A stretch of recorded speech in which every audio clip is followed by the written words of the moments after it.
man maa ngi tudd Ndiaye Fall Mbeng dëkk fii ci Kër Saadaro bokk ci mouvement ànd defar Djibass bu Pape Mamadou Thiaw gën koo xam ci Papis. tey nag dafa nekk bis boo xam ni am nañu mbégte trop pour yëkkati suñu kàddu fii ci Kër Saadaro ci commune Noto pour wax ci élection présidentielle yi nga xam ni jàll na ci fan yi ñu génn. et ñuy féliciter président Macky Sall moom mi nga xam ni tey Sénégalais yi tànn nañ ko muy njiitu réew mi ci téeméer boo gis am na ci juróom fukk ak juróom benn muy élection yu leer nañ yoo xam ni et ñi ñu dénk suñu sarti réew càmbar nañ ko ci càmbar bu leer nañ joxe résultat yu leer nañ muy loo xam ni bëgg-bëggu Sénégalais yi la. ñu ngi ko ci félicité di ko ñaanal yàlla itam li ñu séntu ci moom ba tax ñu tànn ko et yàlla defal ko lu raw lu kawe suñu njort et bu loolu weesoo ci biir élection yi fii ci commune Noto xool nañu ni et ñi nga xamante ni nii kilifa yi fi jiite Benno Bokk Yaakaar di maire dëkk bi ak équipe bi mu àndal def nañu campagne indil président 45%. yaakaar naa ni loolu bu ci président dépendre woon kon du dugg palais mbaa mu dem deuxième tour et mouvement ànd defar Djibass nag position bi mu ci taxaw woon ñoom taxaw nañu yëg ni seen élection am na tuuti échec tax ñu bëgg koo wéer Pape Mamadou Thiaw bi nga xam ni mooy président mouvement ànd defar Djibass bi nga xamante ni nii nekk nañ ci biir élection yi. ñoom taxaw nañu wax ni ñoom ñooy ñi nga xamante ne nii ñoo gën a taxaw fii ci commune Noto ci Benno Bokk Yaakaar dem nañu élection législative yi ñuy passé Pape Mamadou Thiaw taxaw na fii defal président loo xamante ne nii benn nit bu ne ci Sénégal bu ma dégg ni defal na ko président musuma koo dégg taxaw ak équipe am ak i moyens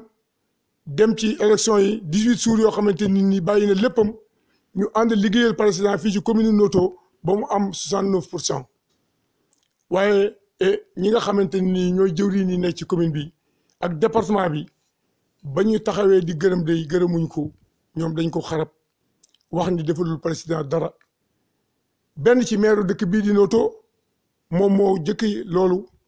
ci ay discours am yu mu def après élection yi. Augustin Tine bi nga xam ne mooy coordonnateur départemental ministre forces des armées. dégg na ko waxu ci dara bi nga xamee ni élection présidentielle yi ñëw na itam toog nañu waxtaan ci suñu biir ñu xam ni moom président de la république mos a jàppale naka jekk waaye taxaw di jàppale nit ay jëwriñam taxaw di la xas di la saaga te kenn waxu ci dara tax ñun ñi nga xam ne ñooy équipe am ñu toog di xaar ci suñu biiri kër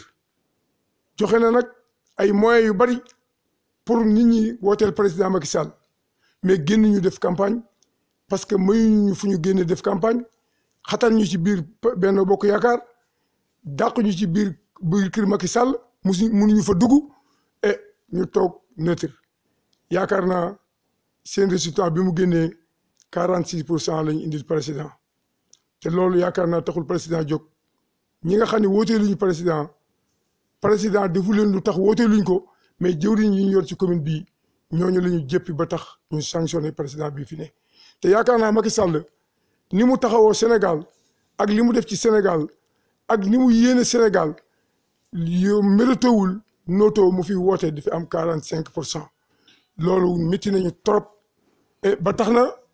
suñu mouvement toujours mi ngi taxaw pour jàppale président de la République mais ñi mu yor fii ci commune bi ak département bi. may ñu jàmm guddi may ñu jàmm bëccëg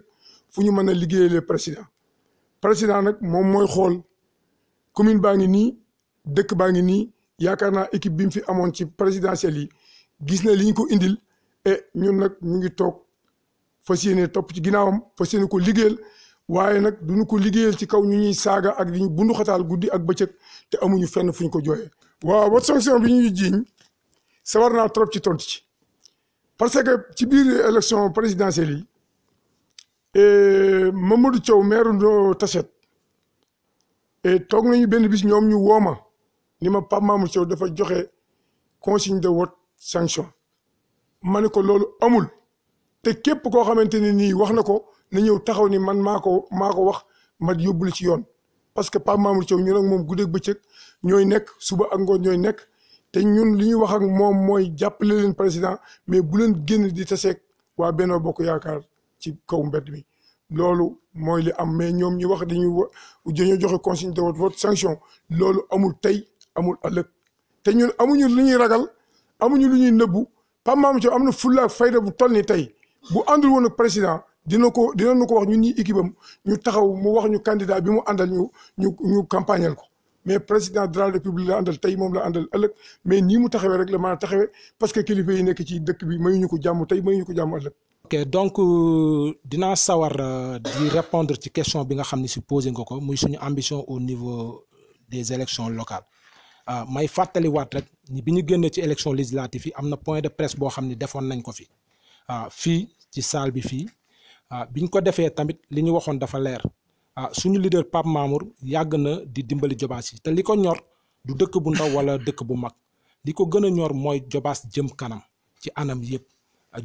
Jobaas émerger bu baax et que loolu je pense que yow mii rek toog yéen presse bi témoin oculaire ngeen ci waxatuma la ak équipe bi ba bi ñu génnee ci élection législative yi bàyyiwuñu parce que ni ko politiciens yi di faral di defee ñun suñu leader donc boo ko xoolee homme de développement la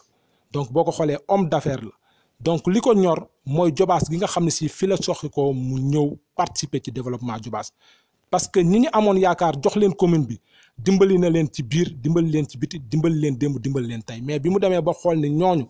Jobaas ñoru leen utiliser Jobaas comme escalier moo leen ñor donc il a dit que moom day ñëw pour jëlal boppam pour que vraiment lim dem yónnee wala lim dem xalaat ni ñeneen ñi mën nañ ko def mu defal ko boppam de ce fait accompagner ñu financer fii dans les postes de santé au niveau de Jobaas du point de côté éducation tamit même chose côté social liñ ci def kenn mënu ko wàññi donc ci la ñu xëy donc suñu leader Pape Mamour Thiaw daf fi nekk pour lépp li nga xam ne si population Jobaas woo nañ ko ci mu taxaw ci taxawaay bu rafet bokk kook ñoom donc mbébétam mooy ëllëg mu laaj commune bi bu ko defee mën a accompagner le développement de Jobaas en avance mën a accompagner l'émergence de Jobaas en avance je pense que loolu laa ci amoon li may tontu pour le moment et que dinañ ci gën a xuus bu ñu jëmee ci kanam parce que ñu ngi ciy def liggéey bu am solo pour présenter Jobaasois yi un programme clair avant ñu leen di demander pour xam que ni suñu leader Pape Mamour li muy mbébét yëpp ak li muy liggéey yëpp mooy ëllëg Jobaas lu bëri seen naqar dëddu leen ci côté jigéen ñi ci côté liggéey ndaw ñi ak leneen ak leneen. Bonsoir tout le monde je m'appelle Pape Saliou Mbaye donc je fais partie du mouvement And Defar Jobaas dirigé par le leader Pape Mamour Thiaw. Mesdames et messieurs, l'élection présidentielle s'est tenue à toute transparence et dans une bonne organisation sur toute l'étendue du territoire national et dans la diaspora. À la sortie des résultats définitifs proclamés par le Conseil constitutionnel, le président Macky Sall a été magistralement réélu avec un taux de plus de 58%, ce qui lui donne toute la légitimité requise pour poursuivre l'œuvre de construction nationale à travers la mise en œuvre du PSE. Nous adressons nos vives félicitations au président Macky Sall. Et notre conviction intime et profonde est que les Sénégalais, dans leur écrasante majorité, ont fait le bon choix en le réalisant de façon si massive. Pour le cas spécifique de la commune de Notto Diobass, il convient cependant de jeter un regard attentif sur les résultats obtenus par la coalition Benno Bokk Yakaar. En effet, il ressort de ces résultats que la coalition Benno Bokk Yakaar s'est retrouvée avec 45,86% des suffrages valablement exprimés, alors que le cumul de l'opposition fait plus de 54%. Le premier enseignement qu'il faut en tirer est que Benno Bokk Yakaar est minoritaire dans la commune de Notto Diobass. Et que si cela ne dépendait que d'elle, le candidat Macky Sall irait au second tour. Il convient donc d'analyser froidement ces résultats et en tirer toutes les conséquences. En effet, avec tout ce qu'il a fait en faveur de la communauté et les nominations faites pour les fils du terroir, Macky Sall méritait plus que cela dans la commune de Notto Diobass.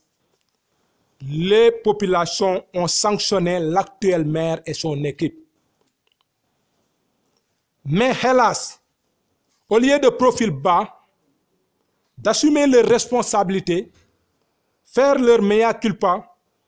et entreprendre dès à présent une nouvelle dynamique pour corriger ce qui présidait aux destinées de la coalition au niveau local s'arc-boute sur une différence de 900 voix avec le candidat Idrissa Seck pour en faire un trophée de guerre. Lors des dernières élections législatives, avec l'implication et la responsabilisation de M. Pape Mamour Thiaw alias Papis, Benno Bokk Yakaar avait atteint les 69%. Aujourd'hui, les chiffres parlent d'eux-mêmes. Et pour justifier cette contre-performance, certains oiseaux de mauvaise augure qui avaient peur de perdre et qui cherchent un prétexte pour semer le doute dans la conscience des Sénégalais ont très tôt accusé Pape Mamour Thiaw et ses partisans d'avoir donné des consignes de vote sanction. Ce qui est totalement faux. Pape Mamour Thiaw est un homme véridique qui n'est pas animé par des postes étatiques et assume ses responsabilités. Il n'a jamais donné des consignes de vote sanction. Au contraire, il a déboursé des sommes énormes pour financer des gens qui ont battu campagne pour le président Macky Sall, ce qui a contribué largement à la victoire du 24 février 2019. Merci beaucoup. maa ngi tudd Ibrahima Faye nekk responsable cellule communication bu mouvement bi mouvement ànd defar Diobass o fogole Diobass maxey simna nuun fop mi Ibrahima Faye responsable fait cellule communication no mouvement ànd defar Diobass no Mamour Thiaw oxeek mbin Sararo. Bon o fogole nu ngi a élection ge vraiment a doon wa a ɗat a jega fo jam to a refa no a ɗat ge xewna Notto nak kam commune fe in fop i nigi andorno o nananga aussi commune ne Notto opposition ne a dat me Benno Bokk Yakaar parce que o sereer leye o nananga tik taxu opposition ne a jigando 54% no suffrage Benno Bokk Yakaar a jig 45,86% des suffrages ge bon kon nag in yaakaar ɗanga yo Macky Sall a soɗang Diobass dongo ti yaakaar ɗi kon xana ret no deuxième tour waaw kon xana ret no deuxième tour xa taxu ye tret ka no deuxième tour xa taxu gene parce que Pape Mamour Thiaw impliqué on des élections législatives ge Benno Bokk Yakaar a jig an 69%. kon nun ngi ando différence ne c'est-à-dire que wi refna mairie vraiment des populations ge sanctionné yo maire ne fo équipe ne tin a fi indoge andona xayle kam Diobass alors Diop ka sutuno den gen taxu vraiment Benno Bokk Yakaar a yaacu sooxe mene des élections présidentielles ge bon a jega aussi ge i nana te ref et Mamour Thiaw ka cooxit ndigal no vote sanction pour wiin we voter au contre Benno Bokk Yakaar in leya nuun ne gaaga mose jig moom gaaga moom jige Pape Mamour moom rooga andan Pape Mamour fo xooxum vraiment président Macky Sall ute vraiment ute mos an tet mos farit ak ka kena alalum ak a cooxa wiin we pour vraiment ti damto Macky Sall gaaga moom a ref ge andona xayle in waagano seeɗo mene bo paam roog Pape Mamour moom wax dëgg roog roga andan Pape Mamour Macky Sall mos yonit waaw gaaga moom xeɓoxang o refna et xel fa dal de waaw gi dal na meen wene nak buteyeno njom ne din gi waral nana wiin fop andano yo te refe a fi indo me gi andena a rekt ndo me gi andona xayle fi erna to a o coɓas kat moom wax dag roog gile mbono futin fi ino o benen yoon o nengang ñeɗo futin wala o layo futin nan lo kerang gaaga com te ref problème ne andona xayle ten taxu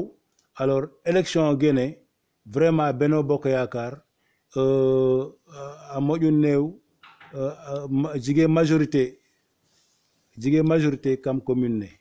waaw gaaga a ref ki andona xayle il faut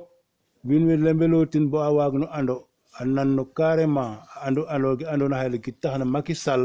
a yen me parce que Macky Sall warɗe yen meke kam Diobass Macky Sall a nommé an xa ɓiy Diobass a cooxdin poste responsabilité Macky Sall a bon a jalan me gi andona xayle normalement élection présidentielle a warɗan jigme majorité mais wi refan nana meke refanera me Macky Sall xooxdino te refan yimme wiin we anda no bon parce que problème mayu ge me xana lembelo paamal il faut te lembelo waaw wi adona meke a fi'a ge felna din bon wiin we ɗofera we a ge'ando gen te fi'ayo to ando aussi vraiment yonera fo den xani yonera fo den feet roog fo Pape Mamour te tax vraiment Macky Sall ge jigne meke ren a jigin me wasalam